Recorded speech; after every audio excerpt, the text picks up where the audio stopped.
I'd like to invite Governor Beebe to come and speak just briefly about this whole thing. We are thrilled with his interest in children's well-being, education, and of course health and education all travel together, and we're just excited about that. Governor Beebe.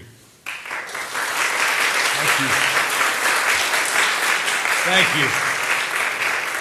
Thank you, Doctor. I would note at the outset that when you see the collection of organizations and individuals that are involved in the compilation of this material and ultimately this report, you see that they are the broad cross-section of organizations that have historically led the way in advancing those issues that are of importance to Arkansas children.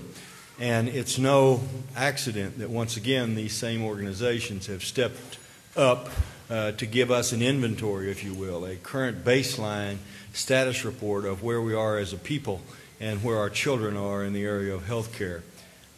It's also no small measure that Children's Hospital, once again, is the location and the scene and the leadership of Children's Hospital actively involved in bringing to our attention those issues in those areas that should be and have to be addressed. As Dr. Bates indicated, there are a number of areas where major progress has been made, but the report reflects very clearly the number of areas where so much more progress needs to be made. Certainly one of the areas that Arkansas can take pride in is that we have reduced our uninsured below 18 years of age from 23% to 10% as a result of Our Kids First. Now, a lot of people take credit for our Kids First. You know, I'll take my share of credit. I was the lead sponsor for it. The previous administration took credit for it because it was part of the administration's package. Lots of people take and deserve some degree of credit. But Amy Rossi and the folks at that time at Arkansas Advocates were the ones that first brought all of this initiative to the state of Arkansas. They don't deserve credit for inventing it either. They stole it from some other state, I'm sure. But nevertheless, Amy and Arkansas Advocates have never gotten the due recognition that they deserve as being the instigators. It takes things like what Amy and Arkansas Advocates did with Our Kids First, what Dr. Bates and all of the constituencies here that have been mentioned are doing in conjunction with our baseline report of where we are now. But there's a correlation between poverty and lack of education and negative children's health issues. And that correlation is seen not just demographically across our country, which reflects poorly on Arkansas because of our higher rates of poverty and our lower rates of overall education, but also is recognized in a county-by-county breakdown in this report, where you see the correlation between areas with higher incomes and what available resources and the status of children's health happens to be in those areas.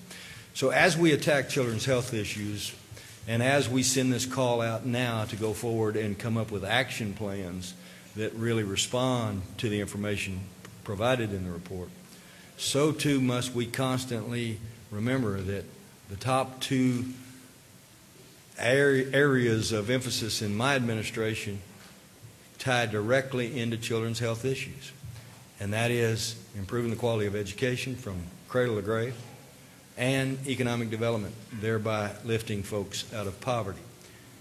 Every time you turn around on an issue, whether it's children's health issue or any other issue, you can always relate back to improving the quality of education and improving the quality of our economic opportunity in our state, and those will be driving factors that will influence the specific issues we address.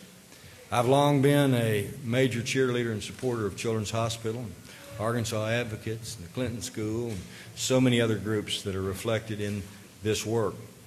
But I've never been more proud of their collaborative efforts than what we see now.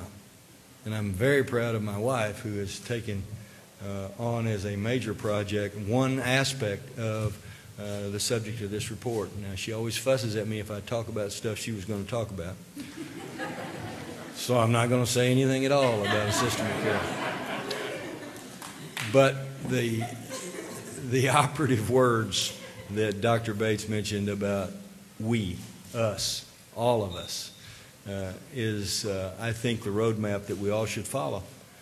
And that is, we won't do this alone. No one group, no one organization, no one office will do this alone. We will all do it together, or we won't get it done at all.